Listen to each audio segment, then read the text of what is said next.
Hello, hello!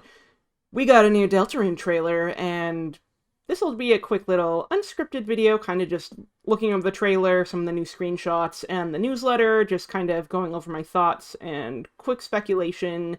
Nothing too fancy, but I figured it just was topical, so let's get right to it.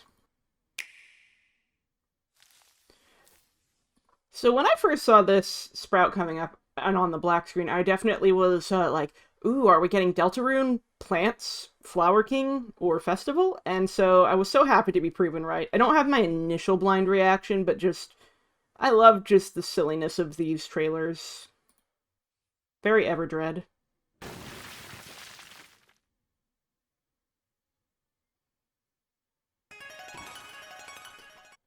So, like, this is really silly and small, but just the instrumentation there alone really evokes that Japanese-style music, which when you look through the rest of the trailer and the aesthetic, it'll all start to click.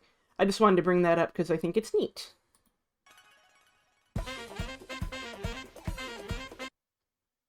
So, like, these guys, they look like Rudens, but they have this kind of kawaii, colorful flower look. And given what we know about Asgore and Alphys in particular, we know that she lends him manga, and that he also reads superhero comics, and so the Japanese design influence may in part be because of that connection, and the fact that he gets manga and anime recs from her. It really depends on if the Dark World is going to be the town festival, or if it's just going to be isolated to Flower King. Given the precedent, it's more likely to be Flower King because most Dark Worlds are in enclosed spaces, and I feel like they would save an outdoor Dark World for, like, the Roaring, but we'll have to wait and see. Okay, so there are so many references here, like Goku Newbert, beautiful, inspired, so happy to see, but also that little ball guy looks like Orbsman from The Amazing Digital Circus, but with hair. There's already edits out there, maybe I'll put one in post. And I love Trashy being here, just all these weird little dudes. I'm guessing this is a Coliseum battle. And all the silly trash attacks. You love to see it. And orbs. Oh, I love the squash and stretch on the ball attacks. That's just so good. I wonder what Newbert contributes to the battle, though. Okay, that's just a cool transition.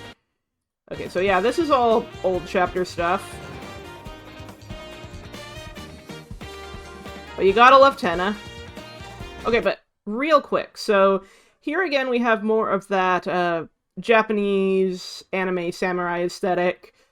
This is clearly linked to Asgore's gardening, like the armor's made of flower pots, and then we got a big old shovel. But also you can see kind of like rolling mountains and sakura petals, and then these little smiling cups. Their smiles kind of are evocative of Flowey, but I wonder if they're related to, like, tea. Like, let's go back a couple frames real quick, just to see if there's any, like, smaller details. Looks like kind of maybe a wind effect and a screen shake, so that's kind of cool.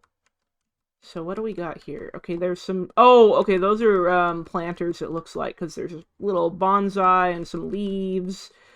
And we got little sprouts. Aw, and a watering can that drops... I don't know if that's going to be, like, healing green magic, or if it's just for the little planters. But very cool bullet pattern. I'm really excited to see more of this. And then, okay, so it sprouts flowers. That's really cool. Okay, so right off the bat when I saw this, that feather right there, I swear that's going to be the White Pen of Hope. Like, especially with the setup from the Gerson fight in Chapter 4, that just feels like a no-brainer. Plus this holy light glowing around it. And then we have a cool pagoda-style building, really once again leans into that Japanese anime influence. Which, like, on one hand, we have the manga, but if this did end up being a result of the festival being turned into a Dark World, Carol does wield katanas, so we do have somewhat of a possible connection there. I'm still on the fence for the reasons I already mentioned, though. And then this is interesting because it looks like a Photoshop Flowey attack. Big beanstalk. Like, that looks so cool. I'm really curious, like, what this set piece is gonna mean. Ooh, and like running across water. Like, if there's one thing I can definitely say about this, it's absolutely gorgeous. And then we got this lovely shot of everyone standing on a pagoda overlooking the field of pink and gold with the sunset and some mountains and canyons. Some people are kind of linking the canyons to, like, the cowboy show, which is possible. Now, in addition to this trailer, we got a couple new screenshots. Here we once again see the little pagoda building with the quill here. Gorgeous, gorgeous border. It kind of gives a marshy feeling to it. And then we've got the battle screen, just nicer quality here of that same enemy. But then here, we have what looks to be the town during the festival, and you can see all the little flowers Asgore decorated with. But here's what I find interesting. First of all, Noelle's following along Chris and Susie. Very, very cute. It looks like, regardless of what Carol said to her off-screen, she's still hanging out with the squad. That's fantastic. But also, let me zoom in for a second.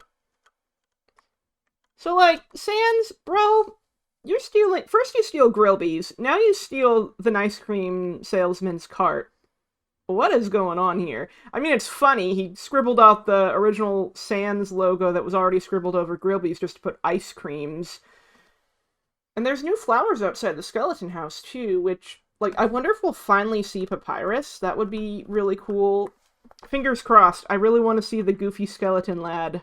But now, let's look at the newsletter. Like, there's not a ton of news, but first of all, golden flower here. Very ominous. I feel like we're definitely going to see some flowy iconography. So yeah, launches at 11 Eastern Time, 8 Pacific Time. I will be doing an all-day stream, for sure, like I did with Chapters 3 and 4. So I'll just definitely set aside a time for that. We already saw the announcement trailer, so... It's interesting because he kept it really vague, which means that just the teaser we got, there's so much more waiting. It feels like it's going to be a really big, grand chapter. And we got to remember, too, that Toby was originally planning to release Chapters 3 through 5 as a complete package, so however this chapter ends, it's probably meant to be a big cliffhanger. My bets are on the roaring? Now this blurb here. In Chapter 4, we saw dark clouds on the horizon. That's why. Let's not look there for now. Let's turn around and watch the sun before it goes down completely. Let's smile again. Let's have one more fun adventure, okay? In my opinion, it fits well within the overall story of the game. So, like, yeah, one more fun adventure before it goes down completely. Very, very clear signaling that this is, like, right before shit hits the fan. We're gonna see the Roaring probably in Chapter 6, or maybe go into the shelter and then take on and banish the Angels' Heaven. So I feel like however this chapter ends, it's gonna be really severe. But what I'm also extremely curious about is Chapter 5, because, like, if we go back to the screenshot here, this is clearly the normal route. Everyone's smiling and happy. But given what we know about Noelle at the end of Weird Route Chapter 4, and also how that chapter ends with Noelle wanting to go to the festival with Chris, it's like, I think the vibes are going to be very uncanny and off-putting, personally. So we got some progress updates, too, and the fact that Deltarune Chapter 7 may be in progress before the end of the year makes me wonder if maybe 6 and 7 are going to release together. We'll have to wait and see how it goes. But it's cool that he gives us these little updates. So even if it's not a big newsletter, it's still awesome. And I love the merch of the mics and the weather duo and Rules posing like a little Tumblr sexy man. Oh, and the Mizzle keychain in the back. Incredible. Hey guys, just a quick addendum, because there are a couple things I missed. That, it's not going to be a lot, but I've seen some discussions. So first of all, we have the blue flowers on the border of the website. Now, let me find the correct file here. But the reason that this has been discussed a bit is because of this Mizzle dialogue from Chapter 4, which says, "Well said, the bluest flower, a disciple of my speech, shy to no camera, and a specimen of elegance and kindness. Should you meet, please give my regards." And so, that could be foreshadowing. Perhaps, there's some NPC relation between the Mizzles and these blue flowers. perhaps the Blue Flower NPC will play some important role. It's a little early to say. Now there's another thing. Let me refresh the page and see if it shows again. But the gradient of the colors on the logo when you refresh the page has been discussed a little on social media as well, because it matches the ground color at the end of Chapter 3 when you go talk to Ram before doing the last little Shadow Mantle game. And I'll kind of just show it on screen, but there could be some greater significance. It could just be Toby wanted to use a cool gradient, but with how many things are like super subtle and deliberate for him, probably best to keep that in consideration. And then there's just one more little thing that I did notice when I was going over the trailer earlier, but I didn't really comment on. But it's the part when they're going down the big vine. So let's full screen for a second. Actually, no. So, there's some funky stuff in the background here. Like, I don't know if that's a face. It looks like could be an open mouth and two little eyes. Looks like it could also be like a little, like the little paper wishes that get hung up during Tanabata. That could maybe fit with the motif. Then there's something else up there. Looks like some kind of berries or bells with a ribbon. Yeah, actually, seeing that there's another one on the right here, I think maybe this is likely to be a reference to the bamboo in Tanabata. But I just thought it was worth mentioning since I forgot to earlier. But yeah, not a lot else to say. I just wanted to do a quick little overview, share my thoughts. Feel free to share your thoughts in the comments below as well. And if you haven't seen it yet, I recently put out a nearly hour-long retrospective on my Undertale webcomic Inverted Fate to celebrate its 10th anniversary. And we just released the most recent chapter pack update, which covers the Victory Lap, Angel's Promise, Null 1, and Null 5, and so work is finally underway for Inverted Fate Rift Part 9, so cool things coming in the next few months. I will see you guys in the next one.